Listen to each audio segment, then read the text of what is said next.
Good morning, dear students.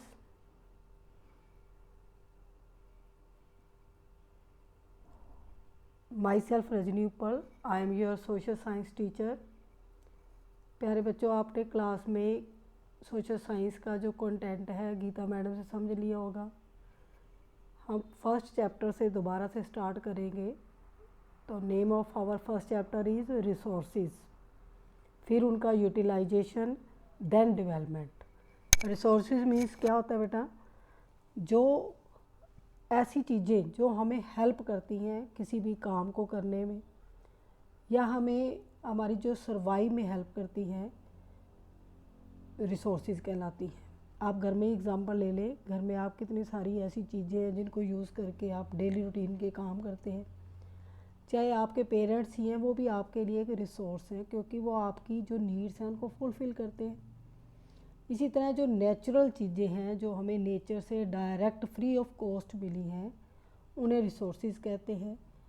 तो उन resources को हम किस तरीके से उपयोग कर सकते हैं?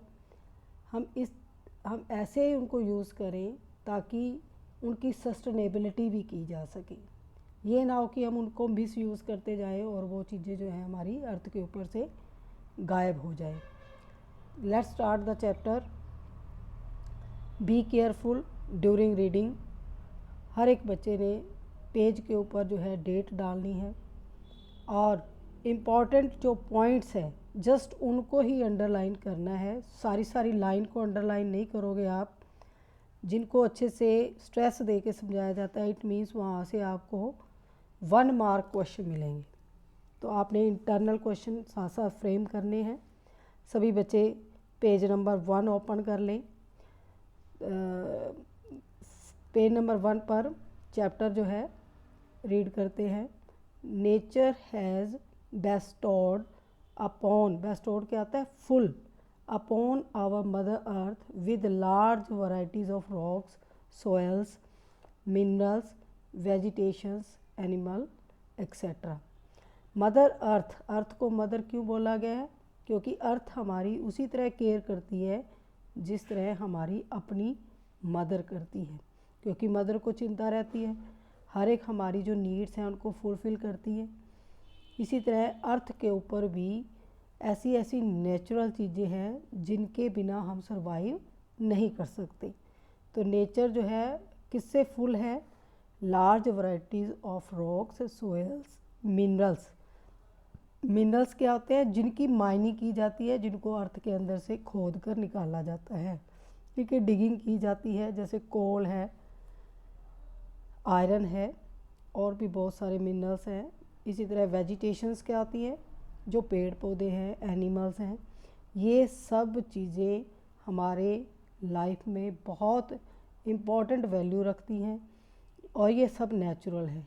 इनकी फॉर्मेशन में हमारा कोई भी कंट्रीब्यूशन नहीं है। We use this gift of nature to fulfil our day to day needs. इन सब रिसोर्सेज से जो फ्री ऑफ कॉस्ट हमें नेचर से मिले हैं, उनका हम डे बाय डे यानी day to day needs, daily की ज़रूरतों को पूरा करने में यूज़ करते हैं। We need air to breathe, water to drink and food to eat. हमें किन बेसिक नीड्स की ज़रूरत होती है? जैसे एयर है, एयर के बिना, वाटर के बिना और खाने के बिना, फूड के बिना हम नहीं रह सकते। तो ये सब चीज़ें कहाँ से अवेलेबल होती हैं? हमें नेचर से। We get all these things from the earth. ये सब चीज़ें कहाँ से हम लेते हैं? अर्थ से। Hence so all the things on earth which are necessary for our existence on this planet are known as resources। तो डेफिनेशन बन जाती है रिसोर्सेज की कि जितनी भी अर्थ के ऊपर थिंग्स हैं जो हमारे लिए बहुत ही नेसेसरी हैं, इम्पॉर्टेंट हैं, हमारी एग्जिस्टेंस क्या होता है कि हम अर्थ के ऊपर ज़िंदा हैं, हमारा अस्तित्व है। किसकी वजह से? अगर ऑक्सीजन ना होती अर्थ के ऊपर तो हम एग्जिस्ट कर पाते? No. So our existence is only possible when we use these things and achieve या available these things on the earth. These things is known as resources. Even human beings are considered as a resource because human beings are an assets. Human being जो है इन सब resources में most important resource है, because only human is the persons who use all these natural things for their use. It is only with the help of human skill that the other resources can be developed. Assets है, human को assets बोला गया है क्योंकि human being जो है इन सभी resources को जो हमें नेचर से मिले हैं उनको वैल्यूएबल बनाता है, क्योंकि वो अपनी ज़रूरतों के हिसाब से उनको उनकी शेप को कन्वर्ट कर लेता है. तो केवल ये स्किल किसके अंदर है? ह्यूमन के अंदर. तो ह्यूमन जो है सभी रिसोर्सेज में सबसे ज़्यादा इम्पोर्टेंट है. Human needs and wants are neither uniform in all parts of the world nor static over the years. Human needs क्या होती हैं? जो ज़रूरतें हैं, आवश्यकताएं हैं, वो एक जैसी नहीं है. हर एक इंसान की नीड अलग है, उसकी थिंकिंग अलग है, उसकी ज़रूरतें अलग हैं, लेकिन ये ख़त्म भी नहीं होती, स्टैटिक भी नहीं है, फिक्स भी नहीं है. They generally grow and become complex with the process of change in the society. ये चीज़ें सब जो नीड्स हैं वो टाइम टू टाइम चेंज होती रहती हैं. आज से हम 10 साल पहले देखें या 20 साल पहले देखें तो जो ह्यूमंस को ज़रूरतें थी वो आज बदल चुकी हैं. अब हमारे लिए जो सिंपल एग्ज़ाम्पल देखते हैं, जो टेक्नोलॉजी है इतनी ज़्यादा डेवलप हो चुकी है कि अगर 10 साल पीछे जाकर देखें तो उनको इन चीज़ों की ज़रूरत ही नहीं थी, ना ही उनको इनको यूज़ करना आता था. लेकिन जैसे जैसे नीड्स बढ़ती जाती हैं, टेक्नोलॉजी जो है वो बहुत ही वैल्यूएबल है और उसका यूज़ जो है ह्यूमन अपने लिए करता है, अपनी नीड्स को फुलफ़िल करता है.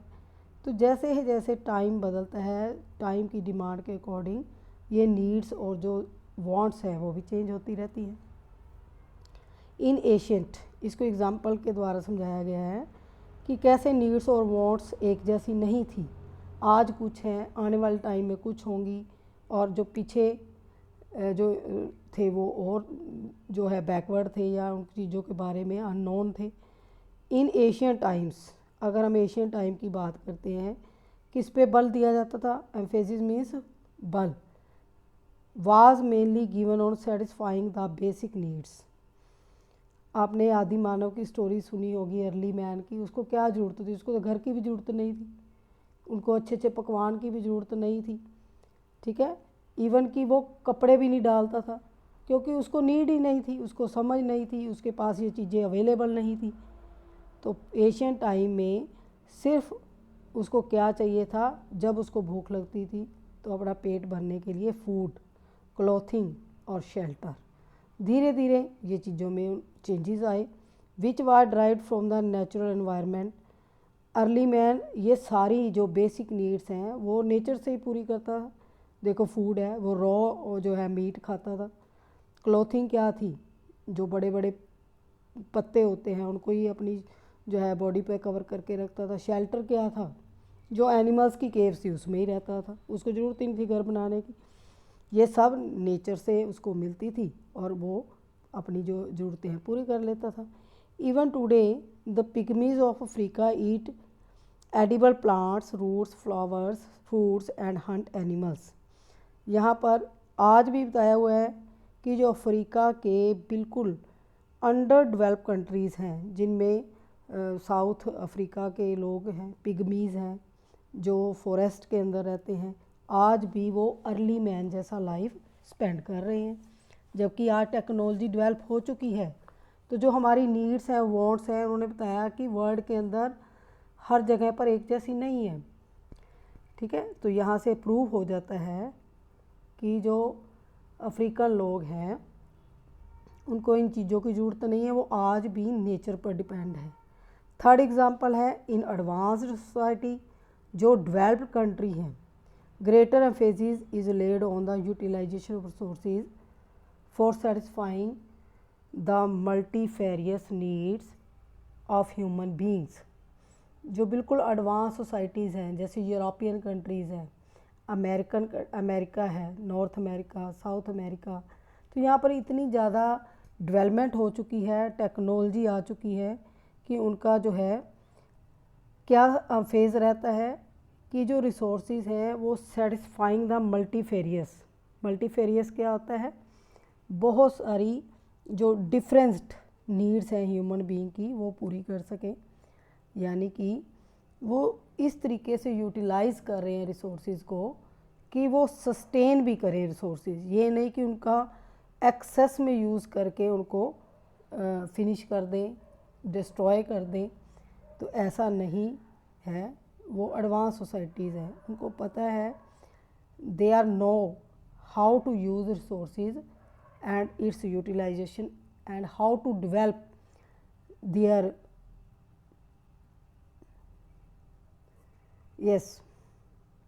multifarious needs।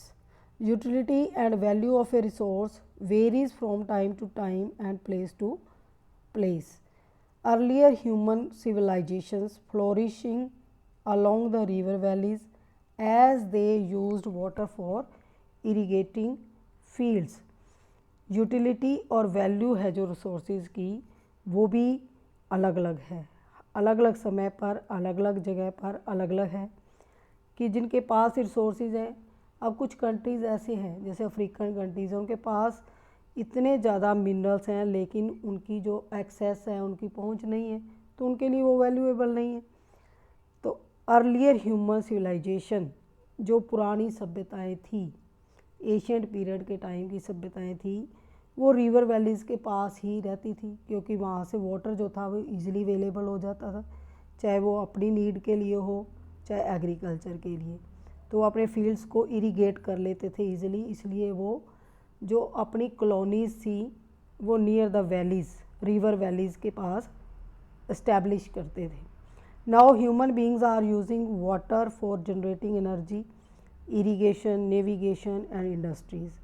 लेकिन आज का जो मनुष्य है वो क्या कर रहा है, वो वाटर को केवल अपने डेली यूज़ के लिए नहीं यूज़ कर रहा, बट जनरेटिंग एनर्जी यानी कि वो इलेक्ट्रिसिटी प्रोड्यूस कर रहा है, इरिगेशन सिंचाई के साधन बढ़ा रहा है, नेविगेशन क्या होता है, आप साथ में पिक्चर में देख सकते हो, शिप चल रही है, यानी कि ये समुंदर पानी के अंदर जो नेविगेशन हो रहा है, नौकायान हो रहा है, शिप से जो ट्रेड है वो ईज़िली हो रहा है, इंडस्ट्रीज़ हैं वो डेवलप हो रही हैं।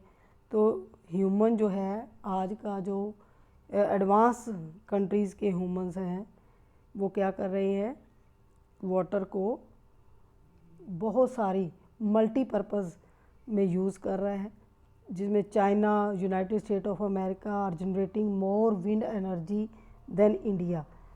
इसी तरह चाइना और जो स्टेट ऑफ अमेरिकाज़ हैं उनके पास बहुत ज़्यादा टेक्नोलॉजी है, जिससे वो क्या कर रहे हैं, विंड एनर्जी जो एयर है उससे भी एनर्जी प्रोड्यूस करके वो अपनी डेवलपमेंट कर रही हैं। नेक्स्ट पेज पर चले बेटा। नेक्स्ट पेज पर है, बहुत इंपॉर्टेंट टॉपिक है, इसमें से जो है 3 मार्क्स का क्वेश्चन बनता ही है, ध्यान से इसको सुनेंगे और इम्पॉर्टेंट जो पॉइंट्स है, की पॉइंट्स, उनको निकालेंगे भी। टॉपिक है utilisation of resources. Utilisation means क्या उपयोग है रिसोर्सेज का। Resources become usable when they are processed. कोई भी जो रिसोर्स है जो नेचर से डायरेक्ट मिला है वो यूजेबल तभी होता है जब हम उसको प्रोसेस में डालते हैं। एग्ज़ाम्पल जैसे कॉटन है, कॉटन हमारे लिए यूजेबल कब होती है, जब कॉटन से क्या बनता है बेटा, क्लॉथ। अदरवाइज़ कॉटन का हमारे लिए कोई यूज़ नहीं है। जब तक उसको प्रोसेस में लाकर कपड़ा नहीं बनाया जाता और वो कपड़ा हम यूज़ नहीं करते, तब तक कॉटन रिसोर्स का कोई भी यूज़ नहीं।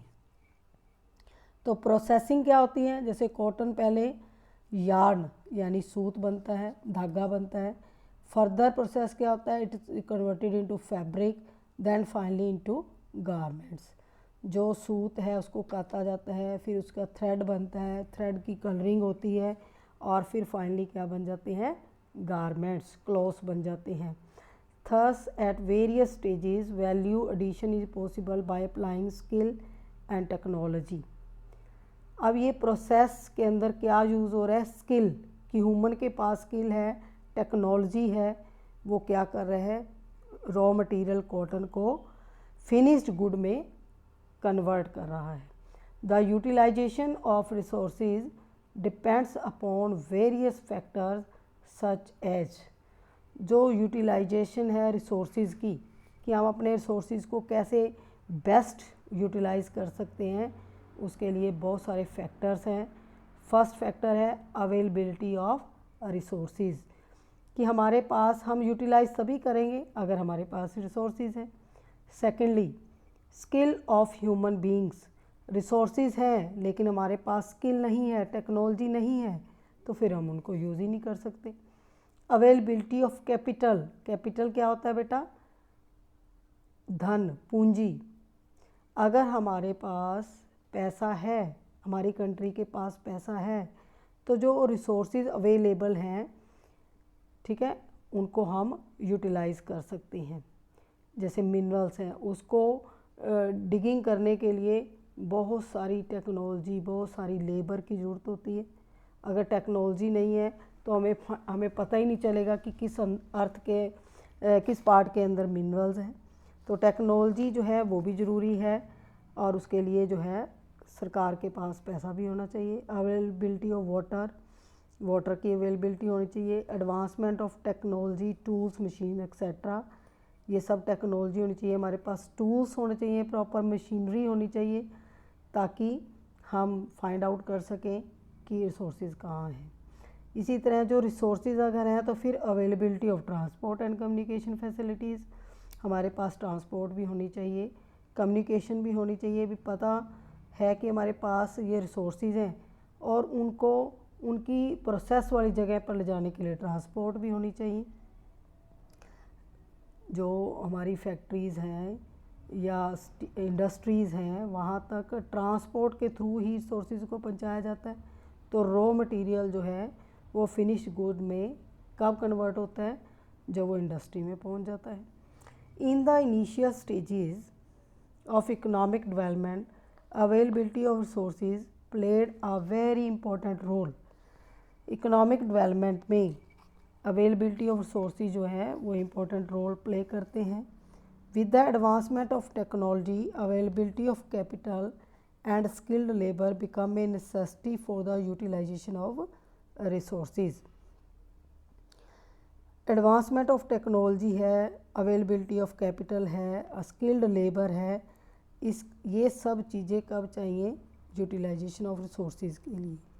यूटिलाइज़ यानी कि रिसोर्सेज को हम यूज़ तभी कर सकते हैं जब हमारे पास एडवांसमेंट ऑफ टेक्नोलॉजी है, अवेलेबिलिटी ऑफ कैपिटल है और स्किल्ड लेबर है, तभी हम अपने रिसोर्सेज को यूज़फुल बना सकते हैं।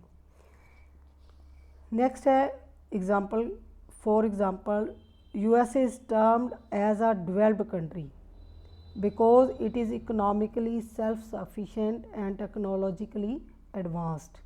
हम यूएसए का एग्जांपल लेते हैं कि वो एक डेवलप्ड कंट्री है।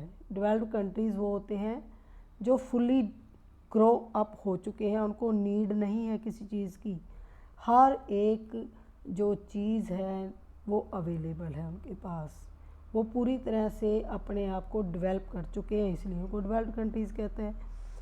क्योंकि उनके पास क्या है, सेल्फ सफिशेंट है, पर कैपिटा इनकम उनकी बहुत हाई है, इकोनॉमिकली हर एक पर्सन वहाँ पर स्ट्रॉन्ग है, और टेक्नोलॉजिकली एडवांस्ड हैं, यानी वहाँ के जितने भी लोग हैं वो एजुकेटेड हैं, स्किल्ड हैं, इसलिए वो टेक्नोलॉजी को यूज़ करके जो रिसोर्सेज हैं उनको अपने लिए यूजेबल बना सकते हैं।